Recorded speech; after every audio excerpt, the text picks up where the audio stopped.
வணக்கம் மகளே, welcome to the fences show. இன்னைக்கு ஷோல நம்ம பார்க்க போறது ஹாப்பி ராஜ் படத்தோட ரிவ்யூ.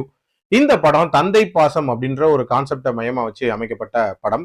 மலையாளத்துல ஹோம் அப்படின்ற ஒரு படம் வந்துச்சுல, கிட்டத்தட்ட அதே கதையை தான் இதுல எடுத்து வச்சிருக்காங்க. ஆனா என்ன, கொஞ்சம் ஃபன் மோட்ல அதை பிரசன்ட் பண்ணிருக்காங்க அப்படின்னே சொல்லலாம்.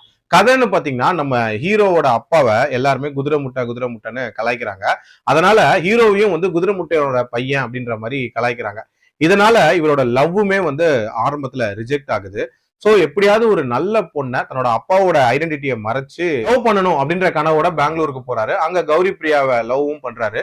அந்த லவ் கல்யாணமா மாறுறதுல என்ன மாதிரியான சிக்கல்கள் வருது, அதுவும் அவங்க அப்பானால என்ன மாதிரியான சிக்கல்கள் வருது, அவங்க அப்பாவை அவர் டுவர்ட்ஸ் தென் புரிஞ்சுக்கிட்டாரா இல்லையா அப்படின்றத அந்த படத்தோட கதை.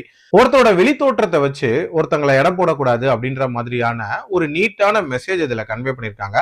அதுக்கு ஏத்த மாதிரி ஜார்ஜ் மரியமோட கேரக்டரையும் அமைச்சிருப்பாங்க.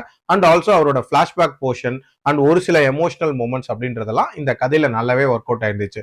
ஆனா ஒரு படத்துல ஒரு சில காட்சிகளை தங்களுக்கு ஏத்த மாதிரி கன்வீனியன்ட்டா அமைச்சுக்கலாம். மொத்த படத்தையும் கன்வீனியன்ட்டா அமைக்கிறது அப்படின்றது ரொம்ப ரொம்ப ஒரு மிகப்பெரிய கிரைம். அதை தான் இதுல பண்ணிருக்காங்க அப்படின்னே சொல்லலாம். எந்த ஒரு சீன்ஸுமே ஆர்கானிக்காவே இல்ல. இவங்க நினைச்சா மரியம் ஜார்ஜுக்கு மாஸ் ஏத்தி விடுறாங்க, திடீர்னு ஜிவி பிரகாஷ் நல்லவராகவும் காட்டுறாங்க, அதே நேரத்துல கெட்டவராகவும் காட்டுறாங்க. ஒரு பர்டிகுலர் ஃப்ளோல இந்த கேரக்டர்ஸை டிஃபைன் பண்ணவே இல்லை. இதுல வரக்கூடிய நிறைய முக்கியமான சீன்ஸே ஆல்ரெடி நிறைய படங்கள்ல பார்த்த மாதிரி தான் இருந்துச்சு. உதாரணத்துக்கு அந்த கீதா கைலாசம் போர்ஷன்லாம் நம்ம பெங்களூர் டேஸ்லயே பார்த்திருப்போம். அது மட்டும் இல்லாம காமெடிங்கிற பேர்ல இந்த வடக்கு பரிதாபங்கள்னு கோபி சுதாகர் பண்ணுவாங்கல்ல, அதெல்லாம் எடுத்து திருப்பி போட்டு வச்சிருக்காங்க. அதுலயும் பெருசா சிரிப்பு அப்படின்றதெல்லாம் வரவே இல்லை. இன்ஃபேக்ட் இந்த படத்தோட காமெடிகள் பெரும்பாலும் அப்படிதான் இருந்துச்சு அப்படின்னே சொல்லலாம். நீங்க இந்த மலையாளத்தோட ஹோம் படம் பார்த்துருந்தீங்க அப்படின்னாலே கிளைமேக்ஸ்ல என்ன மாதிரியான ட்விஸ்ட் வரும் அப்படின்றத கூட ப்ரெடிக்ட் பண்ணலாம். கிட்டத்தட்ட அந்த மாதிரியான ஒரு சம்பவம் தான் நடக்கும். ஓவரால் ஒரு பயங்கர ஓகேஷான படம். ஆனா இந்த படத்துக்கு ஆகா ஓகோன்னு பயங்கரமான ரிவ்யூஸ் எல்லாம் வருது.